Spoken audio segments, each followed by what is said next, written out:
You can remove the work. It's not going to change the burnout. People go on, I took the weekend off. I didn't work any night this week, or I went on a 2-week vacation. As soon as they come back, it's back. You didn't unwind burnout and the energy is not there.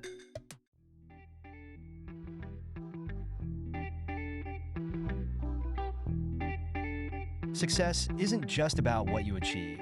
It's about living a life that reflects your values and priorities.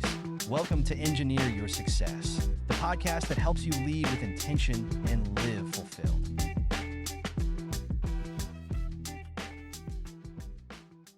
Welcome to another fantastic episode of the Engineer Your Success podcast. My name is Dr. James Bryant.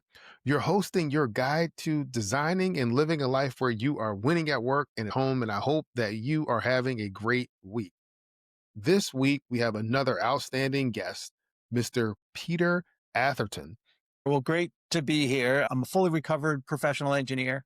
For 24 years, I was a practicing civil engineer, most of that time as a principal and owner of an engineering firm.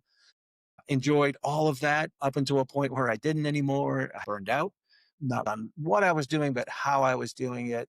After taking a year off and figuring out what went wrong, I realized I love our profession and came back as a leadership consultant, a strategic planner. And so that's what I do now and have done for the last 8 years, really working primarily with high performing organizations, high performing leadership teams, and loving my career again and approaching it differently.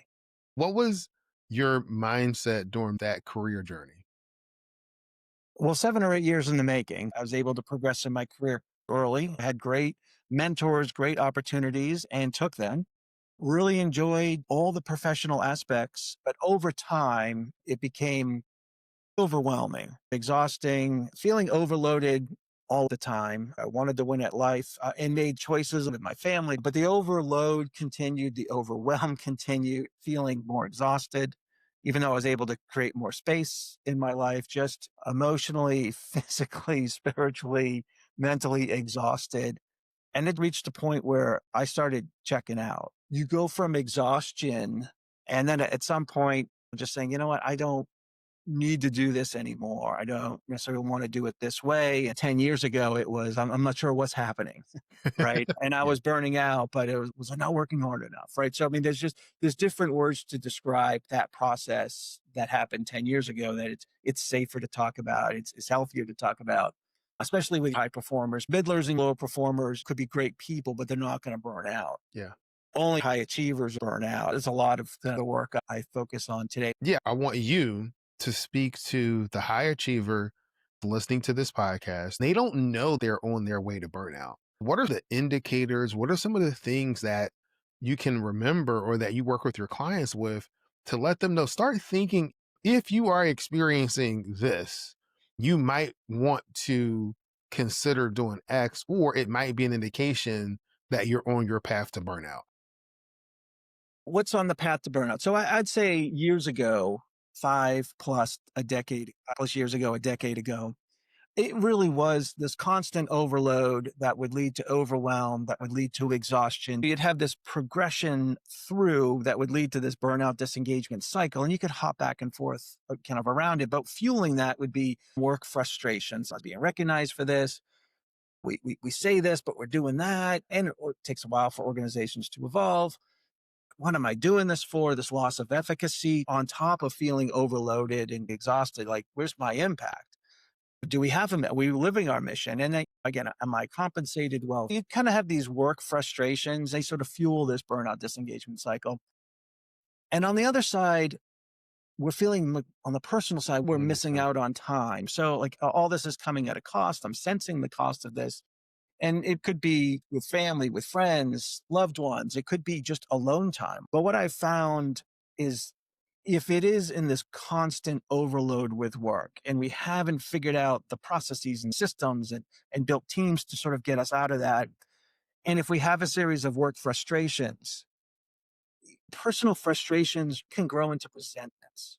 And that's a significant fuel to the burnout disengagement cycle. It could take a decade. It took me 2 decades to sort of get to this burnout disengagement cycle, kind of rolling around in that for a little bit. It could take people less. There's no judgment on the time.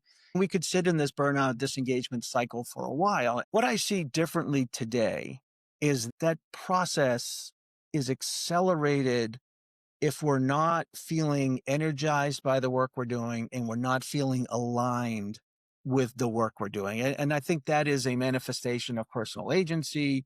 Back in the 90s until recently, there was more work than people, and always the implicit, if not you, someone else, right? So work a little harder type thing. I think now employee at will has flipped post COVID. People take responsibility for themselves more. And I really think that energy and alignment, I refer to it as an employee engagement 2.0 that we really have to design for. I feel like that is getting people to burn out faster than the constant work overload. Am I getting energy from my work, or is this an energy sink?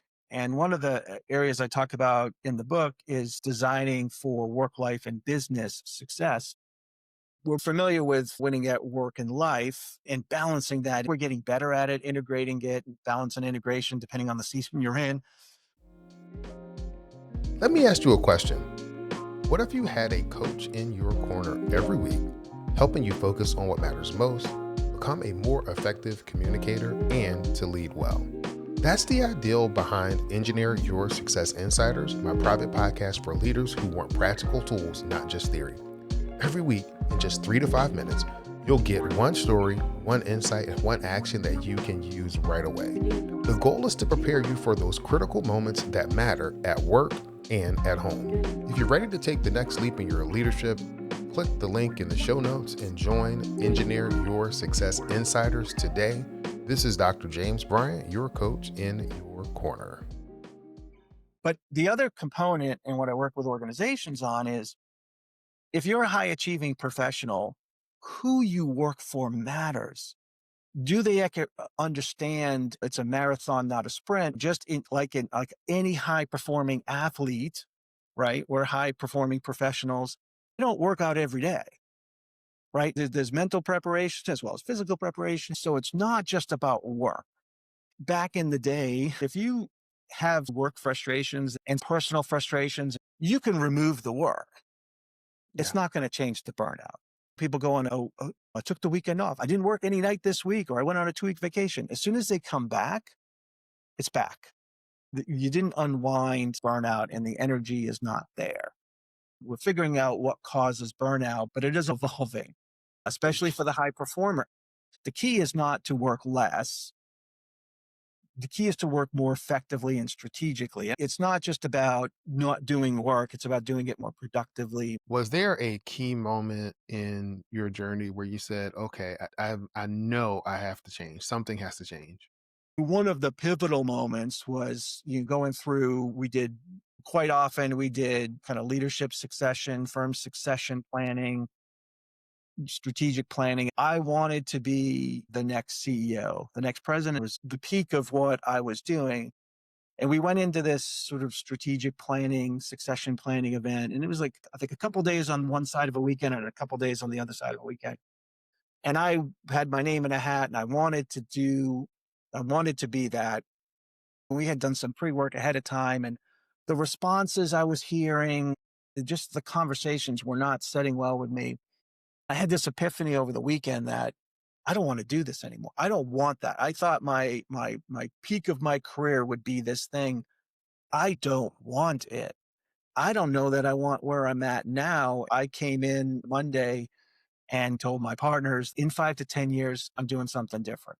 I was talking with friends and people I was close to. I think I burned out. I've been doing research. People say, you need to write a book on that. That was my first book, Reversing Burnout. And I was like, I write specs, I write reports, I don't write books. But I'm thankful they said, listen, it took you 7 years, really kind of figure this thing out. You can help someone in 7 months or 7 days, write a book. After my gap year and reconstituting myself, I started doing kind of the leadership consulting, working with different firms, and COVID hit. And very quickly, within that, They were firm. I was working with progressive organizations and really wanting to do the right thing. Now that we have resources, let's invest. We want to be better. We're better. We want to be the best. In some cases, we're the best. We want to be the only. During COVID, there was a separation of organizations who were proactive leadership and understanding this. And COVID exposed a lot of organizational ills, leadership ills, but they also, companies that really did a great transition, like, wow, this is just a representation of you can now work remotely because you've been doing a lot of things well and other companies. So I started really being what the high achievers were doing. And so for 3 years, really what is separating high achieving leaders, high achieving teams, high achieving organizations, I started shifting into the organizational application of what I called next level leadership. I've been doing that for a while, but I needed to get next level leadership out of my head and out of my slide decks. So next level leadership is it's foundational. It's all the things that I see in individual leaders, leadership teams, and organizations that really are foundational to new era success and achieving not just success, but next level success, healthy growth that's sustainable, not just profits, but prosperity, which is profits plus a thriving culture. I needed to get that out of my head to other people. I put it in a book.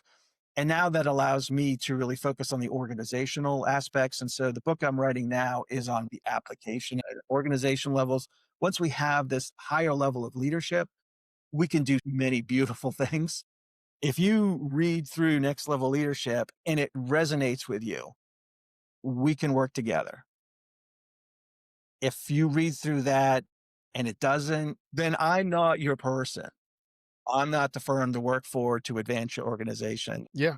I did want to talk about a few concepts in next level leadership. I appreciate you sending me a copy. I've enjoyed reading it. Two of the kind of broader concepts that I wanted to talk about. One is the high performance progression, because you talk about both their personal growth and impact and professional growth and impact. And the other is the, what's it, essential power skills and habits. So those are the two I think we can spend some time unpacking. If we start with essential power skills and habits, documented over the last 3 years, different things that were separating leaders and leadership teams and their sort of mindsets and characteristics, as well as skill sets and actions. I developed the top 21 performance differentiators and actually built an assessment on that. And I characterized this that this is what's happening. And these are highly moral, highly ethical, high performing people. Some were making choices leading to success and some to overwhelm, burnout, and not doing so well, right? A lot of it is the pulls of the day to day, the busyness. And so, in order as a pre step or a step towards really living out the top 21 performance differentiators, and we're on a spectrum, there were habits that I recognized in myself and I recognized in people that really were creating the skills that were necessary. So there were four power skills and critical and strategic thinking that was going to sit on top, like the next level leadership sits on top of what we need. Critical and strategic thinking is not by accident. We want to respond to something. We don't want to react to it. We want to understand. We don't want an opinion. We want a point of view. So there's all kinds of different aspects in thinking about strategically. Thinking is not just what are the inputs, but what are the outcomes and outputs we want. Thinking systematically. Power skill number one, critical and strategic thinking, getting back to that, digging deeper into it. Then there was communication was power skill number two, really being able to talk above the noise. And there's different aspects of that. And I talk in the book about communication being really important. Connection being the third power skill of being able to connect with people. And if you don't connect with someone, you can't move them. You won't be able to effectively communicate. You won't share your critical and strategic thinking. And then the fourth power skill is alignment. Align, not just understand like where the organization's going, where you want to go, where the client wants to go, but align that with where the team needs to be. Right. So it's kind of putting that in action. And so those skills, again, just don't show up. What I found underneath those skills were power habits, high performers, effective at alignment and connection and communication and critical and strategic thinking. The power skill number one, if you will, was caring. They cared about people.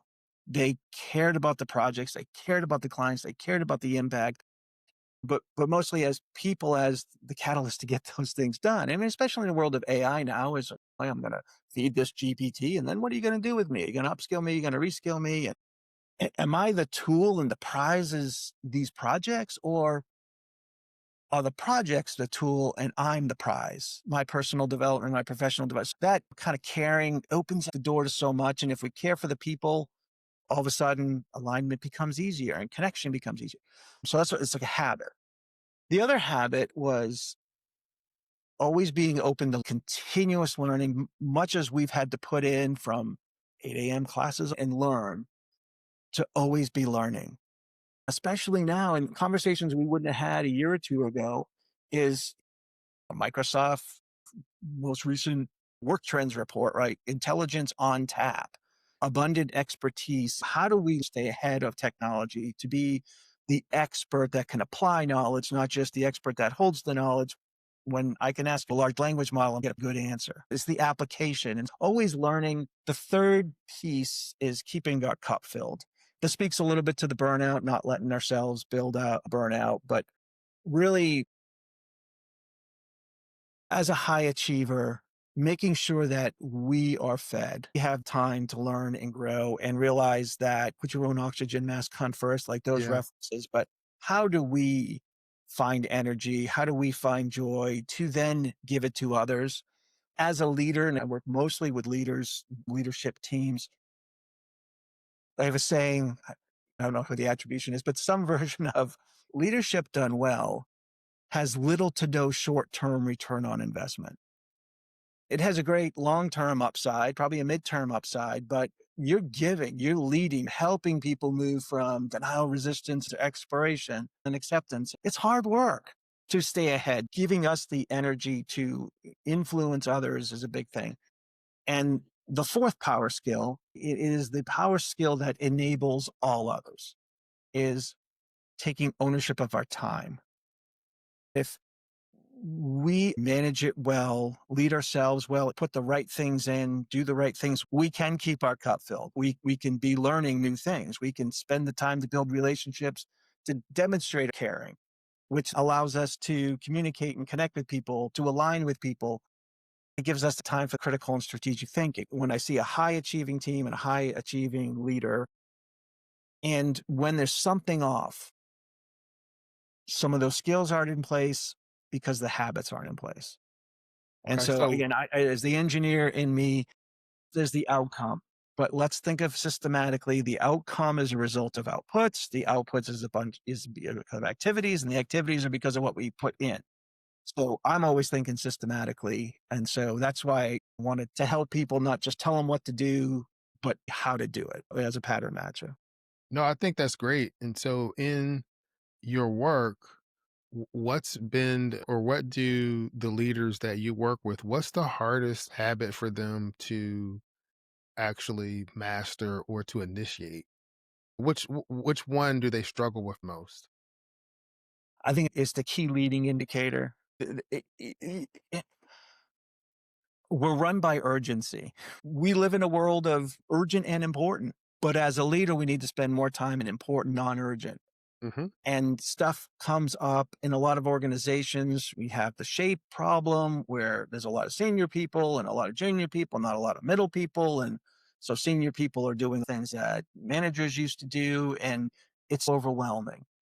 The client phone call, someone needing something, yesterday's fire, is a reality. And so the ones that have been able to take their time, and part of that is building better systems, building better teams as a way to create more time for yourself with time. These are smart people in our profession.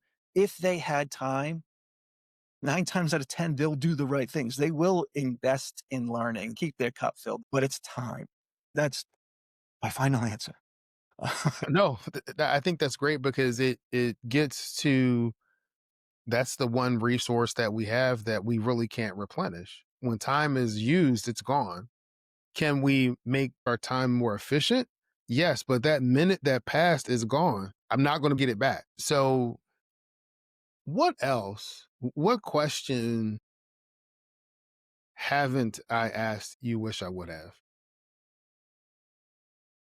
As it relates to high performance It could it be anything, Peter. leadership, it's complex but not complicated. If leaders have the time, they will figure things out. What allows leaders not to feel overwhelmed with everything going on? There's technology, there's the need for so much different, there's the need for money. We're doing strategic planning, that there's PM training, there's employee engagement, there's operating systems and operating models and change of business model. The one And thing that's and there's cash flow, oh and yeah, there's the other real demands they have as well. what are they going to do? The demands are real. If we can operate, think, build systems and teams for the next level, we can have a better future. And our ability to lead sits on top of all these urgent demands. How do you not feel overwhelmed? Level up the leadership. Writing the book, this is complex but not complicated. Let's break these things down into processes, systems, ecosystems, and break down. A lot of people my vintage, 30 plus years in the business, grew up in an interesting time. We grew up in the 30 years of more for less, raised in the system. No one did anything wrong in the early 90s with the book Re-engineering the Corporation, basically code for gutting middle management, right? Getting more profitable. Okay, again, we needed to become more profitable. Technology 1.0 came through our profession where engineers and architects used to just be the engineers and architects, and all of a sudden we were doing CAD work. All right, so we were designer too. Progressing through our career into the 90s, we were engineers and designers, architects and designers. And then we got to manage. And since there wasn't these systems in place anymore, you were kind of doing and managing and engineering. The Great Recession hit and young folks were jettisoned out. For almost a decade, we were slow to hire. So the people who grew up doing things themselves, like designing and engineering and managing, not only could do it, they had to do it because there was no one else. And so we just have folks who are 30, 35, 40 years in the business. They only know how to do it themselves. You know how to solve tough technical problems, but leading people, that's a different challenge. Stepping into leadership means more than just knowing your stuff. It's about inspiring, communicating, and navigating challenges with confidence. At Engineer Your Success, we help technical pros like you grow into leaders who just don't manage the work, but lead the people who do. If you're ready to lead with clarity and impact, visit engineeryoursuccessnow.com today, because thriving isn't just for others, it's for you. And again, the systems were built around there. Our habits were built around that. Our lack of understanding teams and team success. One of the frameworks I use in the book is the hero with helpers, because we had to do it all. We developed this and a bunch of people helping us out and doing tasks for us. But the high achiever, the hero with helpers, became the superhero on a hamster wheel because we're going so fast. We just had to do ourselves. And so that is something that's hard to unpack. And we ask a senior person today that we'll start delegating. I never learned how to delegate. Yeah. Lead a team now. Most of my career I have. Once you see it, it makes sense. You can problem solve, and things get faster when we talk about why things are the way they are. Well, we're not going to delegate to people 5 levels below. It's Yeah. hard to delegate to someone 2 levels below because they don't know what to ask you, and you forgot what their world is like. No one's done anything wrong. It's just hard moving into agile design, designing along with, not delegating to. Yeah. Right? Because you can delegate to when you have a progression in the organization, like shape of a pyramid, if you will. But when the shape is different, like an hourglass, delegation doesn't work unless you have a lot of teaching and coaching, which gets into agile design. So there is definitely not flipping a switch to what I call prosperous organizations that are creating great profit in a thriving culture, not just making money, not just all about the culture. We need to be successful at high performance. So diving back to the question, don't be overwhelmed. Is there a way to succeed and not feel overwhelmed? Absolutely. It will take understanding systems and building better teams. Yeah. In some ways, you are learning to redefine what success is for you. because for the individual raised in the do everything culture, that was what they looked at as success. I view my success and identity of being able to do all of these different parts. Now you're asking me to take on a role where I'm not who I'm used to being. You're asking me to mentor, lead people who have a different expectation of success. The only thing I know is to do it all.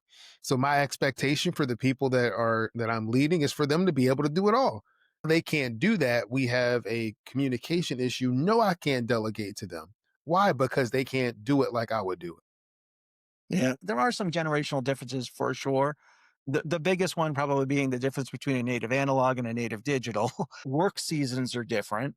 This is a framework I developed in reversing burnout, where we go from mastering our craft to making a name for ourselves to making a difference and leaving a legacy, and then sort of life seasons as we go. And sometimes it's just we're in a different life season and we have progressed through our career. And I remember having a conversation with a team and we're struggling with delegation and it's hard even in ideal circumstances, right? And but it was just a little bit like, hey, let's just vent it out. Let's just talk. Like, what are your real frustrations from both sides, the delegee and the delegator? It was real interesting, but I remember like confronting a couple of people saying, you know what? You wouldn't even delegate it to yourself 15 years ago, and you're you. Yeah. Mm, if you wouldn't delegate to yourself, look in the mirror because you're a high performer. One thing I have huge empathy for the sacrifice that goes into doing it all. And part of we do it all because we had to, partly we did it all because we have just high performance expectations. The clients demand this. And to let something, it's not just personal identity, but professional due diligence, talking through that and having people opt in, not just comply, but opt in to figure this out together. It's talking through that aspect. So it's just, again, not complicated, but there's a complexity to talk about as it relates to really delegating work, working with different people and Mhm. understanding, putting ourselves in their shoes. There's a path forward, but our instincts don't help.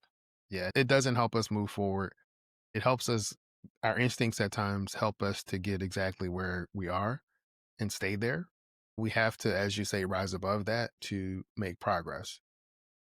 So, Peter, there are folks that are going to be listening and they want to know what's the best way for me to get in contact with Peter? I love the stuff that he's talking about. Certainly, actionsprove.com, my website. I'm on LinkedIn. And so look me up there. We'll include a link to your website as well as your LinkedIn profile in the show notes. If there's one thing, one key principle, one tip that you would like listeners to walk away from our time together today, what would it be? As a professional, there's a lot. We have a significant role in society, the built infrastructure. And I think realizing that we are a profession that must maintain itself, that must look to continue forward as an industry, as a profession, as an industry, that's going to be predicated on having really healthy, growing, successful organizations. And those are going to be predicated on healthy, growing leadership and leadership teams. And we're talking about a lot of workforce kind of issues and less people coming out of school than there were before, and people are coming in and going out of our industry. To some degree, I think about us as leaders, leadership at all levels. When someone comes in, are we onboarding them well so they stick? Are we leading well so more people want to come and stay? To me, it's like we look at what the impact we have on society positively. That the macro trends are important, but what I can do today personally, where I am, Hmm. to lead better, and then with my team and with my organization, I mean, that's where on the micro level is where the success lies because macro trends are informative, but not reality. Yeah. The highest achieving teams are doing extremely well, attracting as much or more talent than they need. The ones struggling are struggling, and there'll be a larger separation between organizations and teams. Okay. All right. So we're going to move to the part of the interview where we're going to switch roles. So you become the interviewer and I am the interviewee. What questions do you have for me? Working with individuals who are trying to win at work and life, how do they think about their businesses and the organizations they work for? How does that play a role in helping them succeed at work and life? So there are two different aspects of that. One would be the high performance, high achieving engineer executive. The other would be small business owner. But both cases, care has a lot to do with it. You mentioned that as one of the key habits a little bit earlier. And what I find is that in both cases, they care about their work, they care about their company, and they care about the role that they're able to play in the lives of the clients that they serve, in the lives of their teams and in their organizations. Would you say they're cognizant of who they work for, making choices based on the organization that issues paychecks? Or is it the people within the organization? I think it's the people within the organization first, and then it's that alignment with the overall values, the culture that's created within that organization, that they have something where they feel seen, heard, and valued, and that energizes their ability to work and to show up for themselves as well as for the organization. Do you have any other questions for me before we close this thing out?